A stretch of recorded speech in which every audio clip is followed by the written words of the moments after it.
Good morning, Arcadia. Coming to you online from room 2310, A&N starts right now.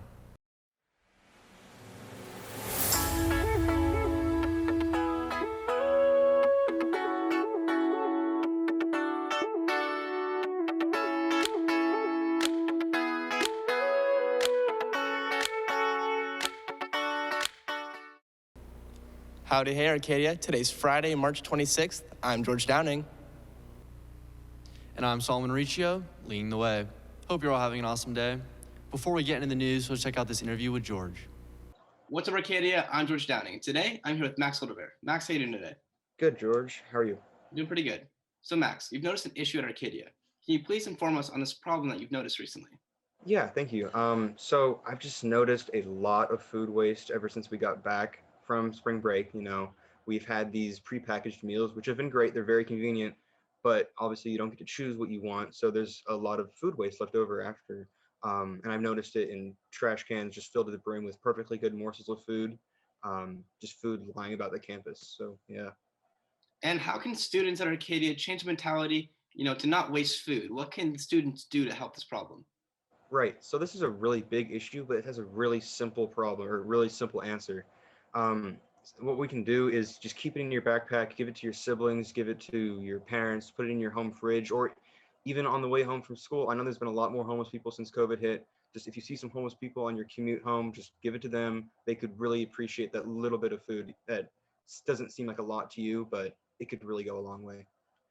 Yeah, and is there anything at campus that students can do with their Yeah. food instead of throwing away? Recently they've added these donation boxes, these big brown cardboard boxes, and you can put your food in there as well. So there's tons of options to eliminate that food waste. Arcadia, please keep this in mind at lunch to not waste our food. Max, thank you for your time. That's all for me. Now back to the desk. Thank you, George. Thank you, George.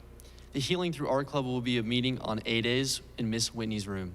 All are welcome. Art supplies will be provided, or you can bring your own. For more information, please contact Miss Whitney at whess@susd.org. For anyone waiting to try out for cheer next year, there will be a cheer interest meeting on Monday, March 29th at 7 p.m. at the main gym. Please bring one parent per athlete. Masks are required. Arcadia Theater is excited to present our spring production, and we will share the sky. First show was last night, and the final show is tonight, streaming and live. Chess Club will meet on Tuesday, March 30th at 2:30 under Mount Olympus.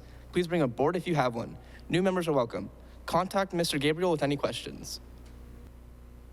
Wrestlers Jacob Waltz, Nolan Field, and Wyatt Anderson finished in the top 15 in their respective weight classes in Division II state tournament over the weekend.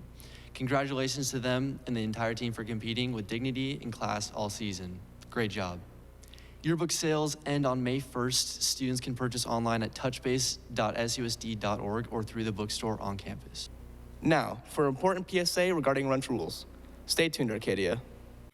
When sitting at a long table, no more than 3 students are allowed, but you can bring the lawn chairs to either end of the table. And when sitting at a square table, no more than 1 person per side for a total of 4. And last but not least, please remember to pick up all of your trash. Coming after the break, we have some information regarding the recent shooting in Boulder, Colorado, a cooking segment with Solomon, and a food review with Colgan and John, and national holidays with Jocelyn. We will be right back.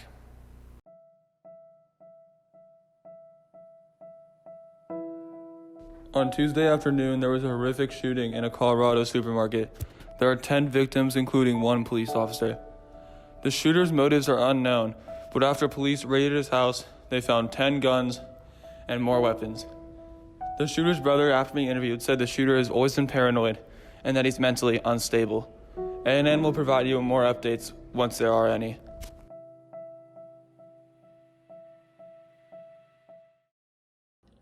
What's up, Arcadia? It's been a while, but I'm back. Today we're going to be making gnocchi, not ganache. Don't let this G fool you. It's called gnocchi.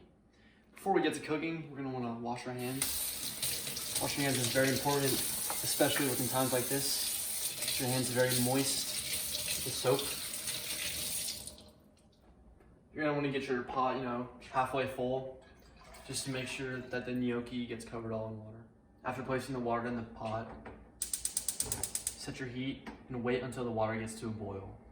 Water to a boil, take your gnocchi, break it up, and place it in to the pot.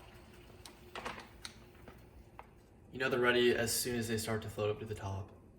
As your gnocchi is finished, you're going to want to drain the water.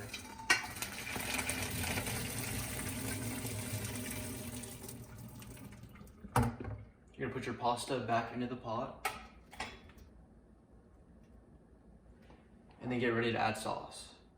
You can use pretty much any type of pasta sauce. I prefer to use vodka sauce. You want to take your sauce. You're going to set your heat to low and stir the pasta around. This is basil, and this is freshly shaved Parmesan. You're going to want to take your Parmesan and sprinkle it around, while then taking your basil and sprinkling it around. And this concludes the making of the best gnocchi you're probably ever going to have.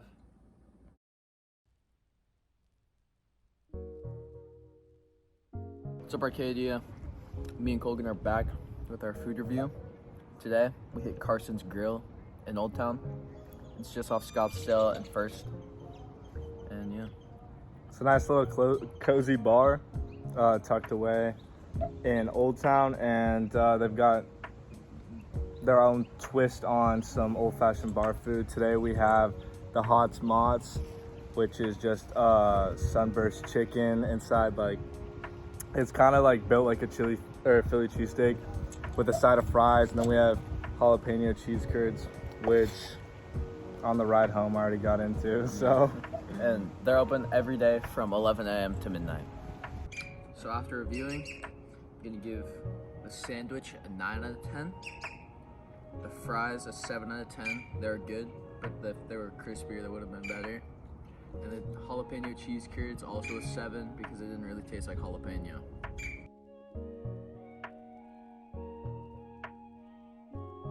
What is up, Arcadia? My name is Jocelyn Pearson, and today is Friday, March 26th, and this week I'm going over an overview on all of the national days that are happening today.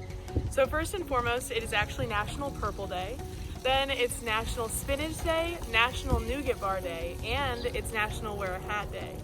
And then internationally, it's Internationally Nike Air Force Max Day. With all that being said, you should go eat some spinach, wear a hat, wear some purple, and buy some Nike Air Maxes. That's all for me. Now back to the desk. Well, that's all for you today.